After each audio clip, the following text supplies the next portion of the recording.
Eastbourne, England, June 27. Andy Murray of Great Britain in action during his men's singles match against Kyle Edmund of Great Britain during Day 6 of the Nature Valley International at Devonshire Park on June 27, 2018 in Eastbourne, United Kingdom.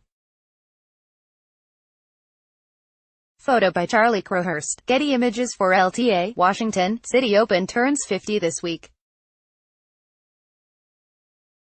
For its golden anniversary, it's got a name brand superstar, 2 of the top 3 women in the world, and a local favorite returning home to Rock Creek Park Tennis Center with his first real chance to make a deep run.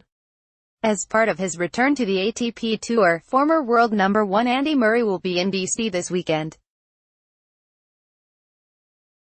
He's joined by another former star in Stan Wawrinka, in on a wildcard entry, who elevated as high as 3rd in the world in 2014. Local favorite Frances Tiafoe returns to the field, sporting a career-high ranking in the top 50. And whether Tiafoe can actually pull out a win, one of his career goals, his presence among arguably the strongest field the tournament can only drive more interest. If Tiafoe is going to make some noise, though, he's likely going to have to go through his nemesis and last year's champ, Alexander Zverev. The lanky German has made the strides Tiafoe is still looking to take to enter the conversation among the best in the world. He comes into this week at number 3, the top seed in the tournament. He scored back-to-back wins in Munich and Madrid in May, but was a third-round exit at Wimbledon and has actually dropped 3 of his last 5 matches coming into Rock Creek Park. Tiafoe also made a third-round run at the All England Club, and may have gone further if not for a bout of acid reflux that derailed a match he led 2-0.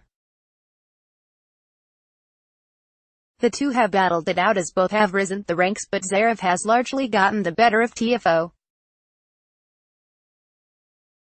The College Park native may get another shot in the next couple weeks with the hometown crowd at his back. He certainly is someone I'm so excited to have back in Washington, said tournament director Keely O'Brien, who has worked at Citi Open the past 15 years, of Tiafoe. I think that there's a really strong, good crop of young Americans coming through on both sides.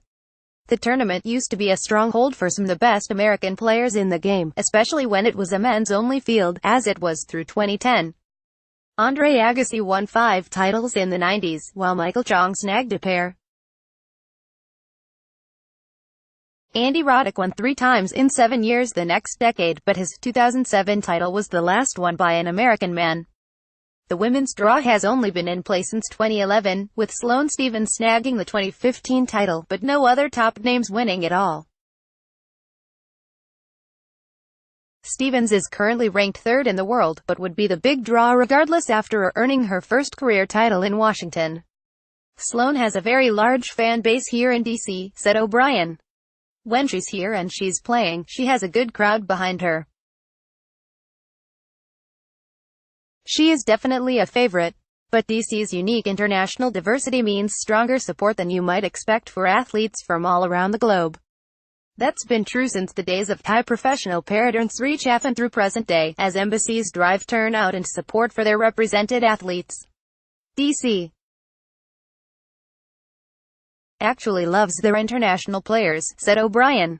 We are a very diverse crowd here that is very much devoted to their countrymen. For the non-Grand Slam events, tour stops are broken up into 1,500 or 250-point values for tournaments, depending on a combination of prize money, capacity, and facility requirements.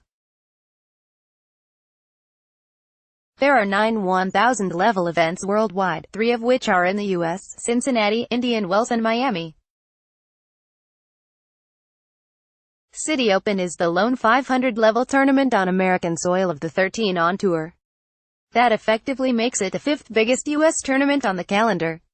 To be part of this top tier is very special, said O'Brien. Certainly, I would be silly to say, no, I'm not interested to ever grow, but I feel really great about the product that we have.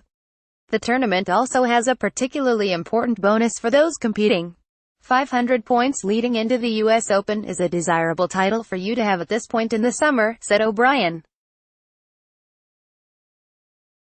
How to attend play begins this Saturday, July 28 and runs through Sunday, August 5. There are tickets as cheap as $25 available every day of the tournament, along with specials. The opening Saturday is Family Day, featuring free tickets and lunch for kids, as well as the opportunity to play tennis on site all day. Getting there, the Rock Creek Tennis Center is located at 16th and Kennedy Street NW, on the east side of the park. There is very limited parking on site, so it's recommended that you not try to drive and park at the complex. Shuttles will run from the Geico parking lot near the Friendship Heights Metro stop, where free parking is available. How to watch on TV. Tennis Channel will broadcast the entire tournament. In addition, Monumental Sports Network is putting together an on-demand video mini-series in celebration of the 50th anniversary of the event.